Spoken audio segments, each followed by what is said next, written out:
Two of the most powerful Sith Lords of their time, and arguably over the last millennia, Darth Vader and Emperor Palpatine ruled the galaxy with an iron fist, taking nothing but yes as an answer from all. Palpatine was noted as the best lightsaber duelist of all ages, having mastered all 7 forms of lightsaber combat. He was versed with literally every style there was.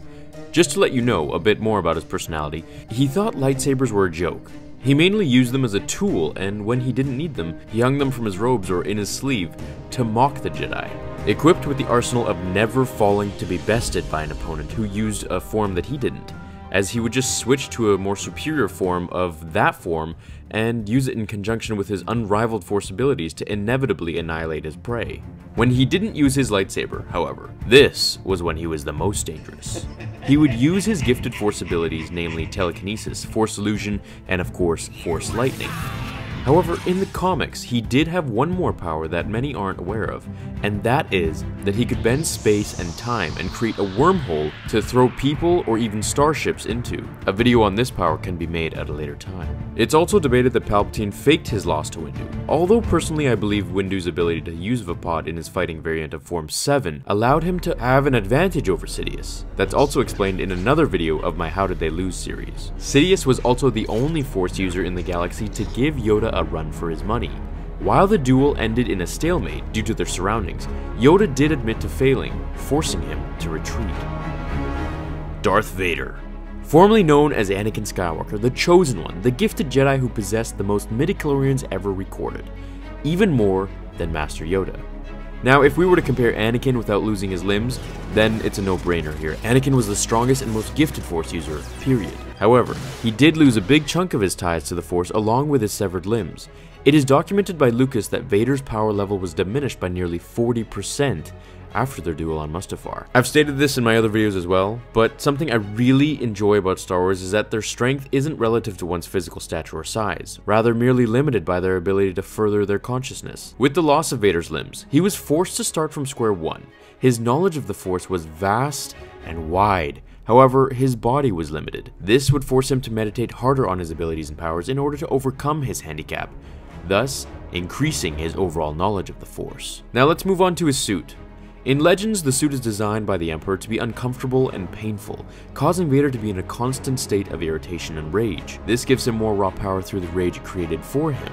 Here's a quote from the novels explaining how Vader in the suit was now more powerful than before. The armor separated him from the galaxy, from everyone, made him singular, freed him from the needs of the flesh, the concerns of the body that once had plagued him, and allowed him to focus solely on his relationship to the Force.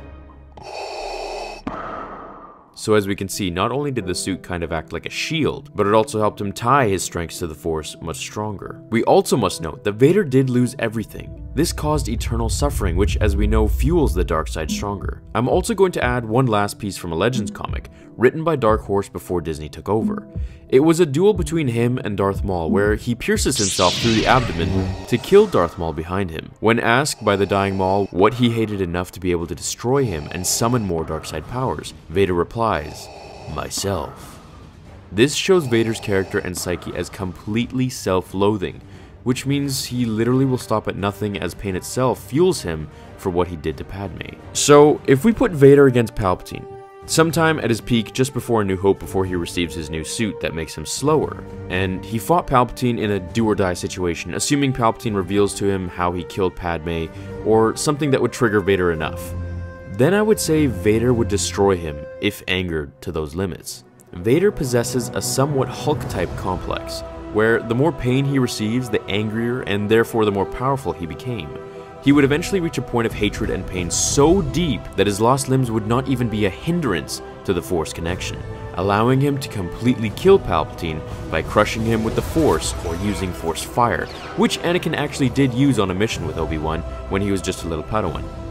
The drawbacks to this duel is that Palpatine was better than him, especially now that he was half a cyborg. Also, the suit Palpatine designed for Vader weakened him and was extremely sensitive to Force lightning, just in case Vader ever stepped out of line. If the suit was altered or changed, then I have to go with my original answer and say Vader would absolutely destroy him. I can do a video as well on why Palpatine lost to Darth Vader in Return of the Jedi, as there's more to it from the novel's perspective than we can speculate or see in the film. What do you guys think? Are you Team Vader or Palpatine? And did I leave anything out here? Let's all talk about it below, and I'll join in. I'd really like to know what you guys think. Thank you so much for watching, guys, and I'll see you all in tomorrow's episode of Star Wars Theory. Have a great day or night, my fellow Jedi and Sith friends, but before I go, remember, the Force will be with you, always. Now, fulfill your